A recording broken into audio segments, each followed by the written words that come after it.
Sachi gi mapa nauna leiki tabagi maramna Sachi gi mama yamna shock oina leiki adubu machanupi matom to pokpasina noma nomagi mapung mari pharakpaga loinana lamsu hen bahuraklei masigi makha taba yingminarase Ibima aina tari mapang sa kaino ha aina tari mapang sa karino nang school chakani haina chalaga school amta changde haine adigi mathakta tuition gi paisa piu haine ima paisa piu haina puraga paisa somta pi de haine ibema nangi oja dna ngona tha taragi paisa pi tri piro lising jangai su den haine e kok saji basidi Ima nang ngangi beto karino ai ngona adu amna blame do baune de lising jangai ko aina chato kadra adigi ipani si ki bagi matungda imana karin ning chungan gege sino ba pi amata ri bro sakene engu maga ka selelaga selende habi warina de ko seleli adubu yamma mota seleli su bide imana tor bas karino ai su pasado tu sande puri ni ana puraga ai su kharadi tawre adubu ima lising yangi de hemle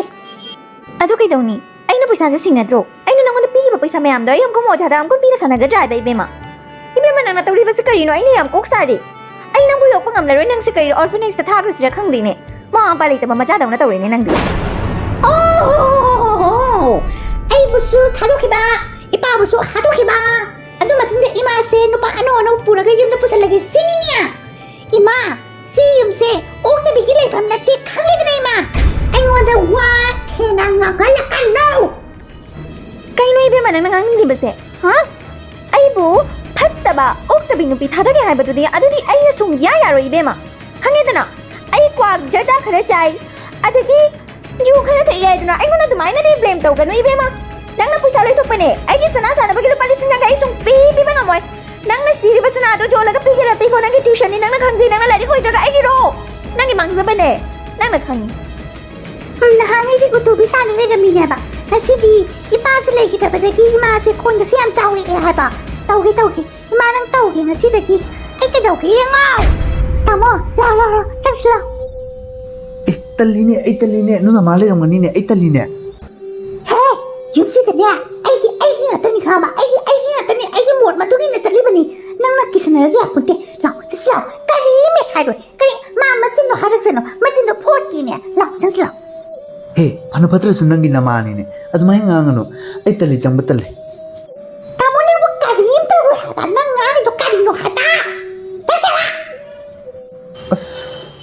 pare ibema nangna tawri bas kaino na pasi bangarang tangairi tha phadri nangna tawri bas kaino ibema ai ngakpada loira bani ibema nangna tawri bas ibungo nangna kadai gino imai be mai chanu pise loira dana tawri bali la sa kaino ne ine ai yumal lage ko ai sum koi thorak pani da kaino na sachina haibadu da sum sangak pani yum khangsena ai yum hal lage ai chalage please ai chalage ai yam ikai hai simba nang jap ikai phang brana ha is ai na hari base to mina tau khai ba ai ngon na nu sirapati ai ngon important ni khalapati kari mo alaute ai mo alaute nang mo alaute bai tai ima ngasi dina ai ki boyfriend puri sida koi ne sana yu ne gana tau ga tauri ima nang ne sang ko galo ibani ki cha khapu yen do ima yen ibema nang na tauri ma se kai no ibema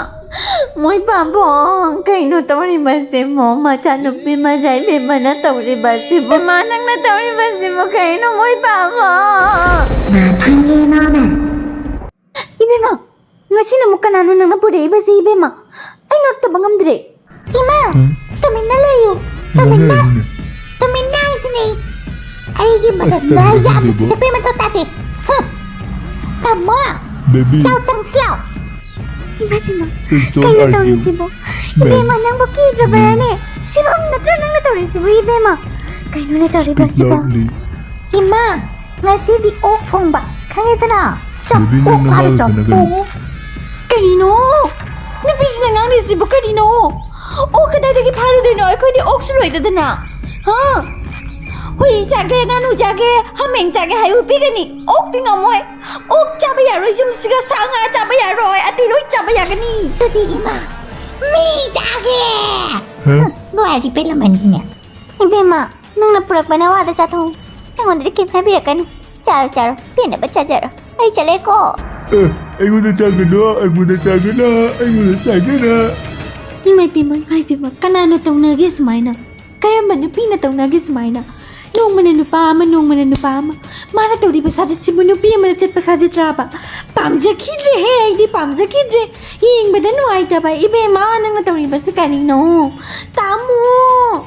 Nang niramadi sumaina taugadra. Ay ne, warak bahita bagira. Emma, aizu taksale Emma. Aigi okto bapera.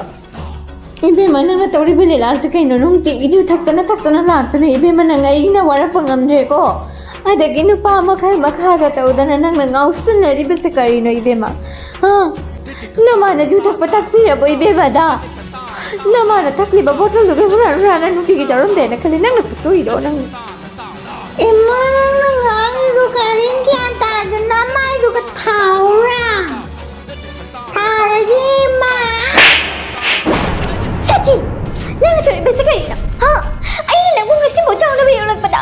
Kaya awat pa thamki. Nang ngasi ay ngota sigo matinje kali basa. Ha? Nang ato binihay bagi ay ngota usitebra. Usitebra nang dito ha? Nang ginamaasing ba di chahi mga mamangda. Nang natumling ay sikra ba ni hawgalag pa na ay niramin na masado na. Kariwano yang mandrosidi. Mama do siro gi baga hawgalag pa da mama to binirame. Magi mapasu nang mende he. Kano sigido? Ha? Kano sigido ngangirdo? Hey, warak to ba macha? Chako chalo. Nasak to ga minay macha he madadana. Karino nang naingon na nong naribado. Ha? Magi mapado na ingon na pa mengon na pure ke dorage. Nang karigi nok na ba mathaw tay? May mapado nang de karana. Nang liyam nang he. Jukura ay madadana saktuwa.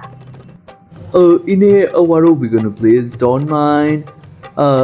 Ichanupiga habide adungi ichanupiga wari sanabiro ay yumalage. Bye bye. Nameram ni soba. Emma, ngasi na mo kanapure ibema. Kanano sino? Ibungo ng kanano? Hello, ay America da galak pane ay amna maiteron haite ado so maiteron no na dungang lage kay gino habati no Manipur da lak pati gay English kaw kore. Kay no ibema nang natawri base. Ngarang tag na to nang ano ba no pa maga puraga ngasi na mo ano ba no pa mapure sa kay gino. Imanang loy sa lutra. Ay wala itsa jola gi kalabro imanang. Ha? Ay nang lupa ko ise. Imanang kyam sake. Nang su ko ningiro. Koyo. Ipano what you? Step. Hey, ibema. Nang natawri hay do na isu togadro. Kay no nang nangangi ba do? Oktabi tadagan wa ingonda. Oktabi tadagan no ngedno. Nupa sa inga si Loy na haidora nupa siga. Kari kali no nang. Oh my god. Khangedana ngasidi asingbodo khangedana. Tabra itaw. Tabra. Sipno se tabra aina khaidra nangonda sinupise sachi se aina koini ena nan thajade. Dunupa amna kuram se ura basa. Aingonda sungana ju thakmina daga moi mama machana ngangna bawari to ai jibon ta hawe ba chingne ba ai hojiti America gi nuba su purame ibe mananga si de hal lage dana ai nga. I see. I can understand you. I mean, again, that marks it. That's right. Okay, no. Hey, nui mi amet ay ichanu pisiga tawni ni basa karino. Nate, ay ichanu pi masapati haidra nui mi amtang rambat nam tawbiraga ay ichanu pise. Lupa phangdana bagi hona duma natro nui gido. Ha, nui gido du natraba nui na pamli base. Mama ay na leringay da adu yaroy khangedana. Karamba nupa matik leba nupa thonglo jingge. Nasidi. Ine nachanupi dana tori bali ladu nang khangdro nang. Khangi, ay chanupi na kanaga kari wari sunari ba ay na loy na khangi. Mak ay ngoda loy na ngasi faw ba ay ngoda huran ba saja chatte. Ay ngoda loy na haido ka tawri. Khangedana. Mak ki friends induga una basu ay ngoda ima. Ay nupa purai ngasi nupa purai loy na haizer ka chingjar pangaktan. Icham mama na bangaktan. Ay kari pare ka waso ay bano ay wasak pangangman ay ichana di ngasi faw ba ne. Ngasi faw ba fattaba lamjat nattaba sajat oktaba maramjat amta tawdri.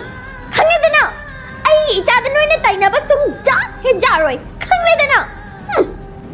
Hima kan gilwa machinche unne 이따 럭자시라 지금 레이가 아 피가 만나다가네 아버지 가오르니 우이 올라니 럭자시라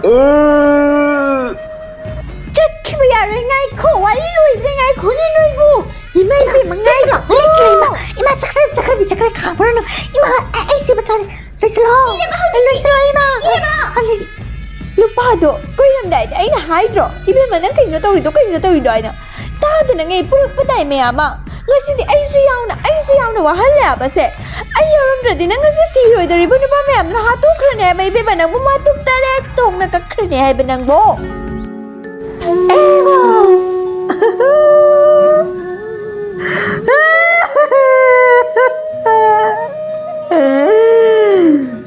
Hey ma natabu na nakanbira ba ni ngasidi Aigi iwa mayam koriba mayam sa loy na tankraba natro.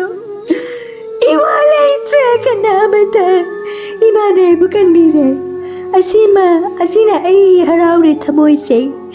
Iwa laitre pa sukay drima. Ay diwakal tari. Yan tari. Ato ichanupi aigi acting na yakrabra. Ay yamna haybane. Pigling ay dagi yamna pamzarakpani na mati acting tawbase. Ato nang nabugyan tari ni harabadi nga sidagi. Ibemaga, mamaga. Lối tara. Ai thì chất trí. Chất là rêu gì lối tạc tô buôn kìa. Ay ma! Chalam rin naman siya! Kaya gawin chalam rin na ako sa pawa!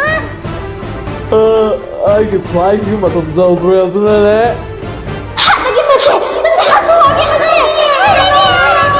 To like, share and subscribe.